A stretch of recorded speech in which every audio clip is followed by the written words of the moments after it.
Howdy folks, welcome back to the Porterhouse Schoolhouse. Before we get started, I want to just say that if this video seems kind of slapdash, really rushed, kind of is, I've had a really busy week and I haven't had time to write a script or come up with that much of an idea for this video, but I will try my best to try and do this off script. This is more of a Q&A type video of common questions that I think some people might ask for youth baseball, and as someone who's had 12 and a half years of experience, I'm going to do my best to answer them.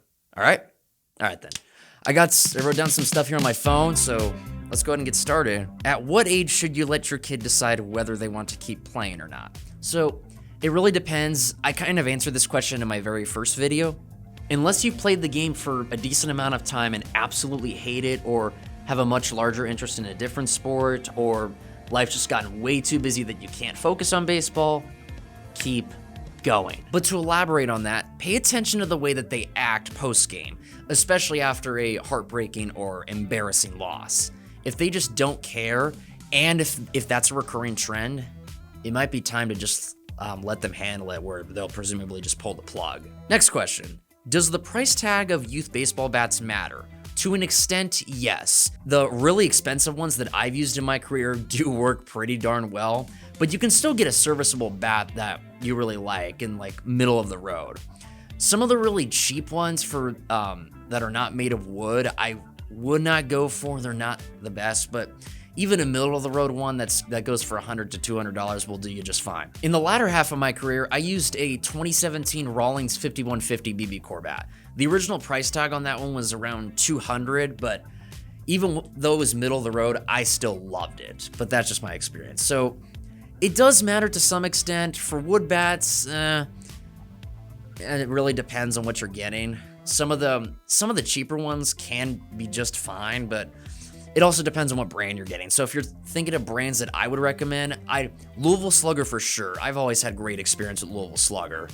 Rawlings occasionally here and there is good. Easton's good. Oh yeah, and Marucci's good. So those four brands, I look into their stuff, just not the really cheap ones, but they usually make good stuff. I look into those. How much does the length of the bat matter? And what about the length of a glove? So the length kind of matters towards your height. If I can find a chart, I'll put it up on the screen here. It's not just the length that matters, it's also the weight, because if your kid can't handle the weight of a really heavy bat or a longer bat, then the bat might not be for them. But also the length matters because it's how easy they can get the length of the bat around to the ball, onto the plate. That matters too. I'll put the chart up here on the screen so you can look at it yourself. One suggestion that I will give, no matter what the length of the bat is when you step up to the box, whether that's in practice or in a game, put the end of the barrel at the opposite end of the plate, and when you set it down, the whole bat, line up your toes with the knob, and then that's where you'll be standing, because when you swing, the sweet spot of the barrel will be able to hit the ball right in the middle of the strike zone, since the middle of the strike zone is the sweet spot not really for the pitcher to hit, but for the batter to hit. That's the middle of the strike zone. That's where I'd say go there. Now for gloves, when I say length, I'm not referring to first baseman or catchers or pitchers gloves, because they have their own unique build to them that makes them unique for that position. I'm referring to the difference between like infield and outfield gloves. Some of them are like 11 inches, some of them go up to 13. Those do matter because infield and outfield have different goals when it comes to actually fielding the ball. Infield gloves are shorter because you got to have a faster transfer, whereas outfield gloves are longer because you got to try and reach for the ball, whether you jump in or going side to side here. So if you're playing those specific positions, then I would get one of each. But if your player's younger and still trying to get their footing going, I just go with one glove, preferably one that fits their hand. And actual size, I'd say I'll leave that up to you. But once you get older, then I would say invest in another glove. Should you play another sport? Yeah, you should. Absolutely.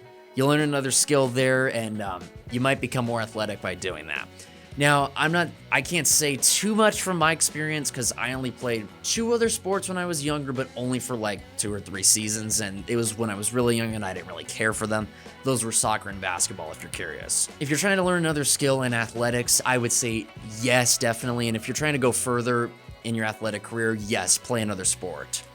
Now, the only caveat I will give to that is American football, more specifically tackle football. If your kid's really young or their body's not built strong enough for it, I'd say just stick to flag football because they could get really hurt playing American football. And the risk of injury is there for every sport, but American football, your whole body is pretty much on the line. So just, you know your kid better than I do, so just remember that. How do you handle conflict between players?